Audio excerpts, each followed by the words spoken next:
Hello friends, welcome back my YouTube channel code with tech. कैसे हम सब लोग, उम्मीद करता हूँ खैरियत से होंगे। सो गाइस, आज हम देख रहे हैं वेब सीरीज का लेक्चर नंबर 7। आज हम देखेंगे कि HTML में फॉर्म टैग्स क्या होते हैं, फॉर्म टैग्स को हम किस तरह से यूज़ कर सकते हैं और हम इनके कुछ आगे फर्दर टैग्स को देखेंगे जो इसके अंदर यूज़ होता है।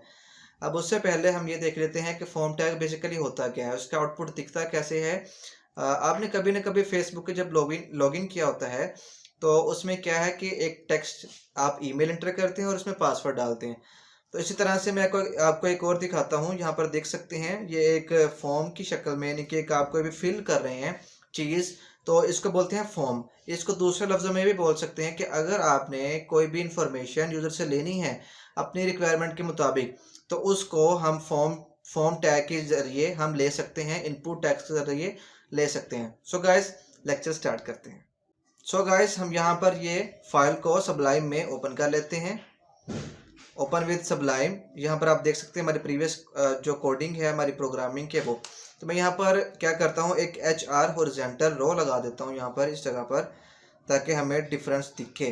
तो हमने लास्ट लेक्चर में क्या किया था, मार्जिन बॉटम यानी कि लिखा था इस डिव पे, तो मैं यहाँ से इसको कैंसिल कर देता हूँ और इस HR यानी हॉरिजॉन्टल रो टैग के बाद मैं डिव टैग लगाता हूँ। डिव टैग ज़रूरी नहीं है फॉर्म के लिए, लेकिन मैंने बोला था कि हम यहाँ पर अब डिव्स में ही काम करेंगे। तो यहाँ पर मैं देता हूँ इसको मार्जिन बॉटम और यहाँ पर आते हैं हम इस जगह पर।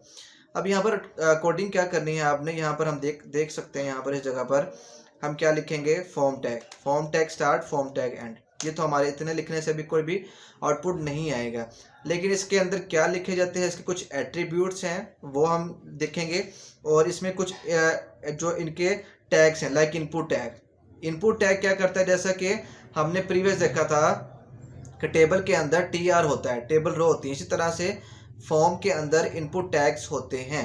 तो इनपुट टैग में कुछ उसके एट्रीब्यूट्स भी हैं, लाइक ये वाले। अच्छा, इतना मैं इसको सेव करके अगर आपको उसका आउटपुट चेक करवाऊँ तो ये हमारे पास ये ओपन किया है। मैं इसको रीलोड मारता हूँ, ये देखें इसका आउटपुट यहाँ पर जो भी मैं लिख सकता हूँ। ठीक है, एक उसने इनपुट टाइप की मुझे ये जो बॉक्स है दिखा दे, यहाँ पर कोई भी लिख सकता हूँ। ठीक है, अभी सबमिट का बटन नहीं है, जिस तरह से देखो सबमिट का बटन है, ये सबमिट का बटन अभी नहीं है यहाँ पर, तो इसको भी हम बना लेंगे अभी। लेकिन अभी हमने देख लिया, अगर हमने एक इन्फॉर्मेशन लेनी है यूज़र से तो वो किस तरह से ले सकते हैं।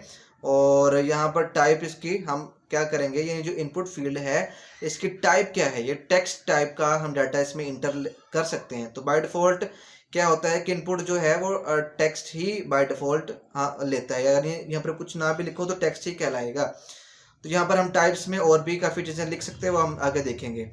तो यहाँ पर ये नेम एट्रीब्यूट है, अभी इसकी हमें ज़रूरत नहीं है, तो अभी इतना करते हैं, हम एक और इनपुट फील्ड यहाँ पर ले लेते हैं। मैं यहाँ पर क्या करता हूँ, इसको एक और इनपुट फील्ड ले लिया, मैं इसको सेव करता हूँ, यहाँ पर रिफ्रेश करता हूँ पेज को, तो आप देख सकते हैं एक सेकंड मेरे पास इनपुट उसने मुझे बनाकर दे दिया। तो इस तरह से हम जितने चाहे इनपुट्स बना सकते हैं अपने फॉर्म में अपनी रिक्वायरमेंट के मुताबिक। सो गाइस, हम यहाँ पर नेक्स्ट देख लेते हैं कि हम कौन कौन से किस तरह के इनपुट फील्ड्स को रख सकते हैं। क्योंकि आपने अगर ये फॉर्म देख रहे हैं ये वाला, तो इसमें तो सिंपल ये इनपुट फील्ड यानी कि ये वाला है कि ये वाला, और ये थोड़ा सा बड़ा दिख रहा है। तो इस तरह से आपने बहुत सी जगह पर आपने डिफरेंट तरह के इनपुट फील्ड्स को देखा होगा। तो कौन कौन से टाइप्स के, मैं कुछ चंद एक के नाम बता देता हूँ। एक है चेक बॉक्स, इनपुट फील्ड का नाम है चेक बॉक्स, उसके टाइप मैंने क्या कर दी, चेक बॉक्स रख दी। तो यहाँ पर देखें, यहाँ पर चेक बॉक्स तरह का उसने मुझे एक इनपुट फील्ड बनाकर दे दी। इस तरह से मैं एक इनपुट फील्ड और ले लेता हूँ, यहाँ पर उसकी टाइप जो है वो रख लेता हूँ रेडियो।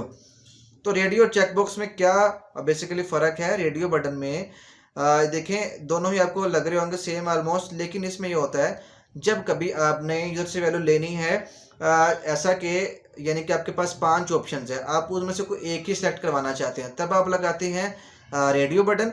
लेकिन अगर आपके पास 5 इन्फॉर्मेशन आप शो करवा रहे हैं यूज़र को, और उनमें से 5 भी यूज़र कर सकते हैं, एक भी कर सकते हैं या कोई नहीं भी कर सकता, तो इस फॉर्म में हम इस कंडीशन में हम यहाँ पर चेक बॉक्स को लगाएंगे।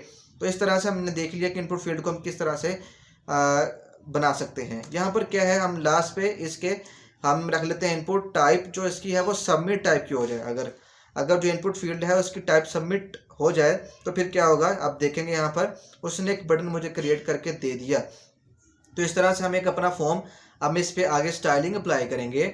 CSS जब अभी स्टार्ट करेंगे तो इसकी स्टाइलिंग करेंगे, इसको अच्छा बनाएंगे। अभी ये दिखने में ज़रा भी अच्छा नहीं लग रहा, लेकिन अभी हमने स्ट्रक्चर खड़ा कर लिया है एक बिल्डिंग का, जैसा कि होता है। हमने अपनी वेबसाइट का स्ट्रक्चर इससे बना सकते हैं जितनी हमने HTML सीख ली है। आगे हमने फर्दर कुछ अभी इसके और भी है इसके अलावा, लेकिन हम अभी इसके यही हम इसको रखेंगे, ठीक है। तो गाइस हम यहाँ पर इसके बाद कौन कौन से इनपुट फील्ड देख सकते हैं हम यहाँ पर, और भी काफ़ी ज़्यादा, लाइक इसमें ईमेल, कि हम इसमें ईमेल ही इंटर करेंगे। हमने इसकी टाइप ईमेल कर दी, तो इसकी बहुत सारी टाइप्स हो सकती हैं, ठीक है, बहुत सी टाइप्स और भी हैं। तो उसके बाद यहाँ पर एक फॉर्म टैग में एक्शन एट्रीब्यूट होता है। एट्रीब्यूट का क्या मतलब कि जब कभी, अभी अगर आपको ये चीज़ ना भी समझ आए तो इससे कंफ्यूज ना होइएगा, ये थोड़ा सा एडवांस है। अगर मैं एक्शन एट्रीब्यूट में क्या लिखूं कि अगर जब भी सबमिट होगा पेज, तो इस फॉर्म का डाटा कहीं ना कहीं तो सबमिट होता है। यानी फॉर्म टैग क्या है, बेसिकली एक पेज ही तो है, एक फॉर्म ही तो है आपके लिए जो आपने फिल करना है। और जब आप उसको सबमिट करवाएंगे तो वो किस जगह पर, किस ऑफिस में, जैसा कि नॉर्मल लाइफ में होता है कि आप कोई पेज देते हैं, फॉर्म लेते हैं, उसको सबमिट करवाते हैं जाके किसी बैंक में, चलान फॉर्म को या कोई भी। तो इस तरह से इस फॉर्म को आपने किस जगह पर सबमिट करवाना है, तो उसको हम लिखते हैं एक्शन जो एट्रीब्यूट है उसकी वैल्यू में। तो ये तो अभी हम नेक्स्ट है, जब हम इसको देखेंगे PHP वगैरह हम जब इसकी डिस्कस करेंगे तो तब ये चीज़ हमारी क्लियर हो जाएगी। तो गाइस इस तरह से आप फॉर्म टैग को यूज़ कर सकते हैं। सो गाइस कैसे लगे मेरी वीडियो? अगर अच्छी लगी हो तो प्लीज़ लाइक, शेयर और मेरे चैनल को सब्सक्राइब जरूर करें। दुआ में याद रखें। Take care, see you next time.